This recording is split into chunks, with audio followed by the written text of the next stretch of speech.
So basically, the Pakistan's problem is always with the Afghan state. Regardless of who is in power, Pakistan would never tolerate a strong, stable, functioning state in Afghanistan. Right. So if it is the Taliban, if it is the Mujahideen, if it is the Democrats, or whatsoever group comes tomorrow, the moment any group that is sponsored or assisted by the Pakistan becomes a state and a government, the interest would clash because there are problems between Afghanistan and Pakistan historically, particularly the Duran Line issue, and none of the government and state in Afghanistan would be able to accept or find a solution to these problems based on the Pakistan's perspective, and that is why, regardless of who in Kabul is, there would always be a conflict of interest between the state of Afghanistan and the state of Pakistan. And it's really hard. I mean, from even like when we want to resolve this conflict, we will get into the Doha peace deal that has just reached today, I think. We'll talk about that as well in a minute. But with Pakistan, it's really complicated. And this is where I would appreciate your analysis as well, is who, even if you want to reach into like a peaceful resolution for a long period of time between both countries, who do you really want to speak to in Pakistan? Is it the IS side that you're going to sit with?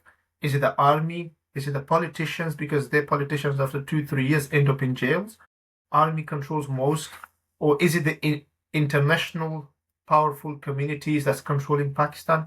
So from Afghanistan perspective, you may reach politically to a peace deal, but then after some time, they're going to break it again.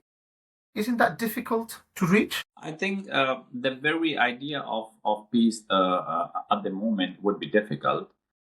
Because as long as the TTP issue is not addressed by the Taliban, Pakistan's security concerns will persist. At the same time, Taliban are caught between the ideology and survival.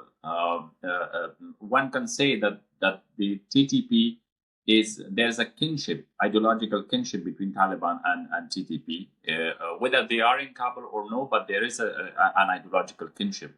And the Taliban would be very careful to open a second front. I have to mention here that Taliban are already fighting against Daesh or the ISKP threat.